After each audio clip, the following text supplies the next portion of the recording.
Juan Morales' hands moved with surgical precision as he loaded the final bundle of $100 bills into the hidden compartment of his cleaning cart.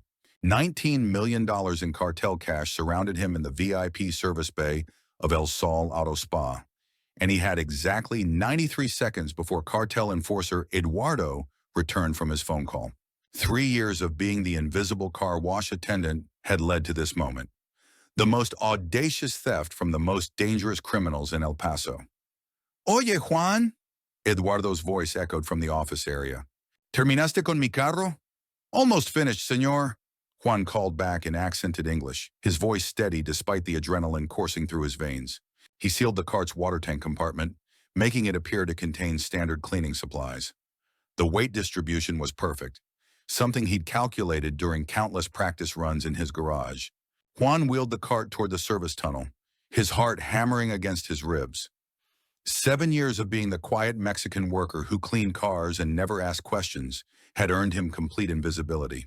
Eduardo and his crew had no idea that their reliable car wash guy was about to vanish with enough money to fund a small army.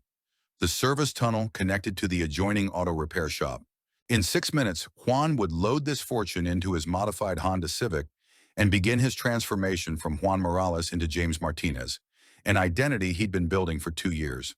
Before I walk you through the full story, I just have a small favor to ask.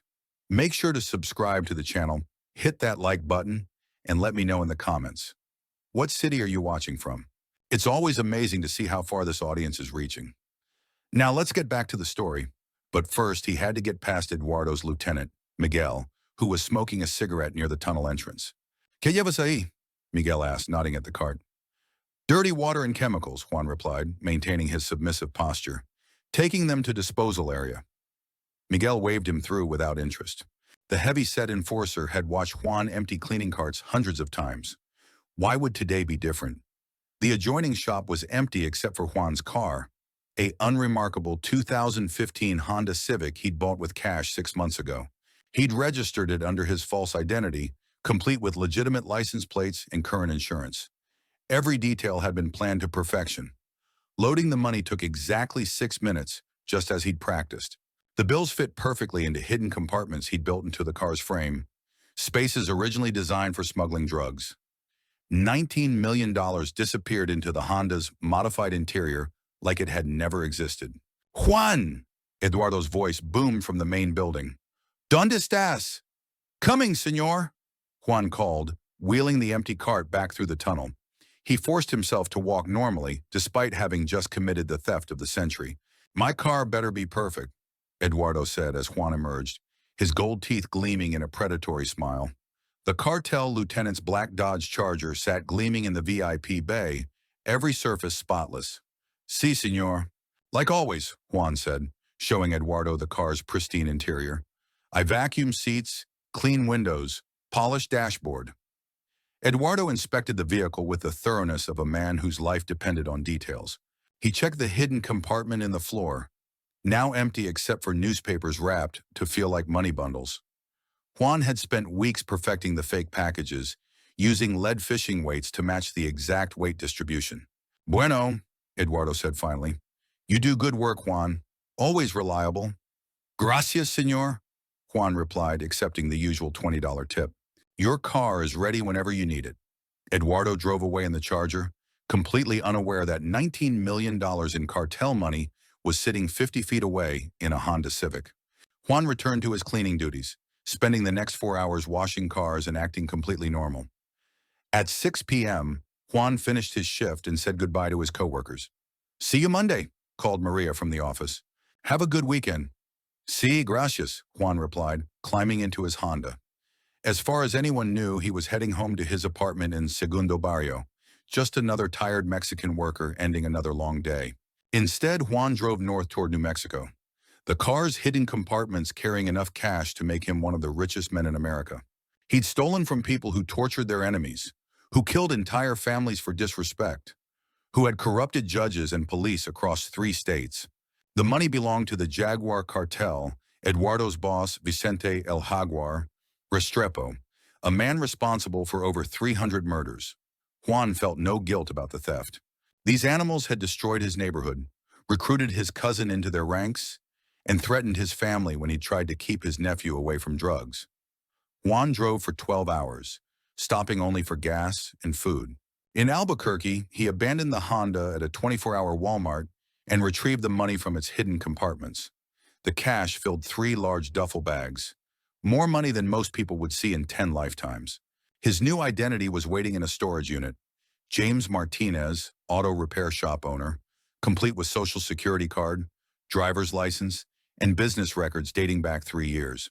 Juan had purchased the identity from a professional who specialized in helping domestic violence victims disappear. The money laundering operation began immediately. Juan couldn't simply deposit $19 million without triggering federal reporting requirements. Instead, he developed a sophisticated conversion system spread across banks in 4 states. Each day, Juan would visit different banks, making deposits under $9,000 to avoid currency transaction reports. He told consistent stories: insurance settlements from his auto shop, payments from selling cars, income from repair work. The fake business records supported every transaction. Within 2 months, the cash was converted to wire transfers, investment accounts, and real estate purchases. Juan bought a modest auto repair shop in Colorado Springs, paying cash for the building and equipment. To his new neighbors, he was just another immigrant entrepreneur living the American dream. The cartel's response was swift and brutal. Eduardo discovered the theft within hours and immediately suspected Juan, but the quiet car wash attendant had vanished completely. The Jaguars put a $100,000 bounty on Juan Morales' head, not knowing he no longer existed. Juan read about the cartel war in the newspapers. El Jaguar blamed rival organizations for the theft, leading to a series of retaliatory murders that left 23 people dead across El Paso and Juarez. Juan felt sick about the violence but knew it would have happened anyway. The cartels needed little excuse to kill each other. 6 months later, Juan made a decision that would change everything. He contacted the FBI through an encrypted email service, offering to trade information about cartel operations for immunity and protection. The stolen money was evidence of massive money laundering operations that could bring down the entire Jaguar network. Special Agent Patricia Reynolds took the meeting in a secure location outside Denver. Juan arrived carrying a duffel bag containing $5 million in cash and a USB drive with 2 years of cartel financial records he'd secretly photographed during his time at the car wash. "Why are you doing this?" Reynolds asked, staring at the mountain of evidence. "They killed my cousin Miguel last month," Juan said quietly. "Shot him in the head because he tried to leave the organization. These animals destroy everything they touch." The FBI offered Juan a deal that seemed impossible: full immunity in exchange for his testimony and cooperation. The stolen money would be considered recovered assets, and Juan would be allowed to keep a reward for his assistance. James Martinez would become a protected witness, completely legitimate in the eyes of the law. The investigation that followed became Operation Clean Sweep, the largest coordinated cartel bust in American history. Agent Reynolds assembled a task force of 200 federal agents across 6 agencies: FBI, DEA, ICE, ATF, IRS, and U.S. Marshals. Juan's USB drive contained the blueprint for the entire Jaguar cartel money laundering empire. The evidence revealed a sophisticated network of 47 car washes across Texas, New Mexico, Arizona, and California. Each location processed between $500,000 and $2 million monthly in drug proceeds. The car washes weren't just fronts. They were active laundering facilities where dirty money was literally washed clean through fake service receipts, inflated supply costs, and phantom employee payrolls. Juan's photographs documented the modification process. Cartel mechanics had created hidden compartments in over 300 vehicles, each capable of carrying $5 to $20 million in cash. The compartments were so sophisticated that they fooled Border Patrol inspections for 3 years. Juan had unknowingly photographed every technical specification during his cleaning duties. The takedown operation began at 4 a.m. on March 15. Simultaneous raids hit all 47 locations, with additional teams targeting cartel safe houses, stash locations, and modification shops. Juan watched the news coverage from his protected location in Colorado, seeing Eduardo arrested at his Phoenix nightclub, hands zip-tied behind his back as federal agents led him away. El Jaguar's capture required international coordination. The cartel leader had fled to his ranch in Sinaloa, protected by corrupt Mexican officials and a private army of 50 gunmen. DEA worked with Mexico's elite GAFE units, providing intelligence from Juan's records about the ranch's layout, security protocols, and escape routes. The assault on El Jaguar's compound lasted 4 hours. Mexican special forces faced RPGs, armored vehicles, and military-grade weapons. When the shooting stopped, 23 cartel soldiers were dead, and Vicente El Jaguar Restrepo was in custody, along with $60 million in cash found buried on his property. Juan's testimony via secure video link was devastating. Speaking from an undisclosed location, his face digitally obscured, Juan methodically destroyed the cartel's defense strategies. He identified voices on intercepted phone calls, explained the meaning of coded messages, and provided insider details that only someone with years of access could know. The defendant, Eduardo Salinas, personally counted money in my presence on 17 occasions. Juan testified during Eduardo's trial. He always used the same phrase when the count was complete: El dinero está limpio. The money is clean. This was his signal to begin the washing process. Eduardo's conviction took the jury 47 minutes. The evidence was overwhelming: financial records, video surveillance, recorded conversations, and Juan's eyewitness testimony. Eduardo received life without parole plus 150 years, ensuring he would die in federal prison. The financial investigation revealed the true scope of the operation. IRS agents traced $2.3 billion in laundered proceeds through a maze of shell companies, offshore accounts, and legitimate businesses.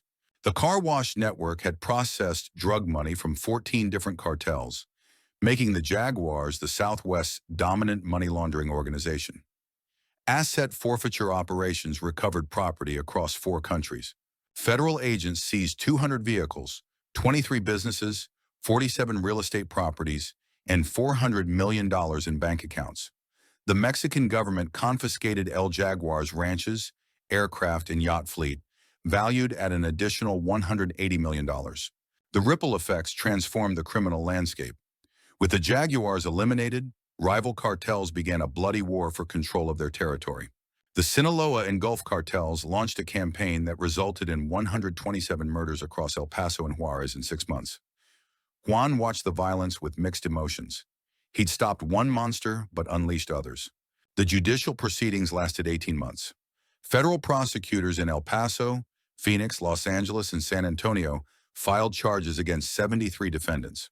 The cases required 847 witnesses, 12,000 pieces of evidence, and testimony from 23 cooperating witnesses. Juan's information was crucial to 89% of the convictions. International cooperation extended beyond Mexico. Swiss banks froze $67 million in Jaguar accounts, while authorities in Panama, Costa Rica, and Colombia seized properties purchased with cartel funds. Interpol issued red notices for 23 fugitive cartel members who remained at large. The car wash network's destruction created an intelligence windfall. Each location's computers contained customer databases that identified money courier vehicles. License plate readers at border crossings flagged these vehicles, leading to the interdiction of $89 million in additional drug proceeds over the following year. Juan's handler, Agent Reynolds, received the FBI Director's Award for Excellence for leading Operation Clean Sweep. In her acceptance speech, she credited brave citizens willing to risk everything for justice, without mentioning Juan by name. The Protected Witness Program maintained his anonymity even in victory.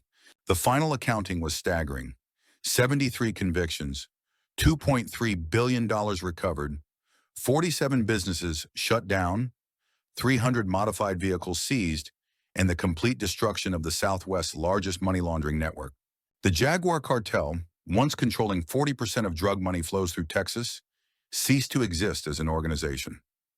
U.S. Attorney General Patricia Holbrooke called it the most successful anti-cartel operation in American history, noting that one man's courage had dismantled an empire that had operated with impunity for over a decade. She never knew that the star witness had originally been a thief who'd stolen $19 million from the very criminals he'd helped destroy. 2 years after the theft, Juan received a letter that made him laugh until he cried. The FBI was recommending him for a Civilian Service Award for his cooperation in dismantling a major criminal organization.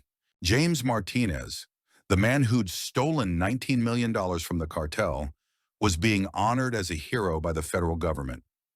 At the ceremony, Juan stood beside other civilians being honored for their service to law enforcement.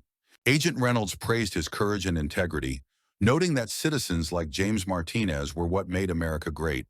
Juan accepted the award with appropriate humility, thanking the FBI for protecting him and expressing his gratitude for their hard work. The local newspaper ran a story about the ceremony, calling him a brave witness who risked everything to bring criminals to justice. That night, Juan looked at his award, a crystal plaque engraved with his false name and the FBI seal. He'd stolen $19 million from the most dangerous cartel in Mexico, and now the federal government was honoring him as a model citizen. The car wash attendant, who'd been invisible for 7 years, had become the most visible symbol of justice in Colorado. Juan Morales was dead, buried under layers of federal paperwork and witness protection protocols. James Martinez was alive, respected, and completely untouchable. 5 years later, Juan had his answer to the perfect crime. When customers at his auto shop asked about the FBI award on his office wall, he'd tell them how federal agents had protected him from cartel retaliation. He never mentioned that those same agents had unknowingly protected the man who'd stolen $19 million from their own investigation. If you enjoyed this story, make sure to like the video, subscribe to the channel, and turn on notifications so you never miss the next one.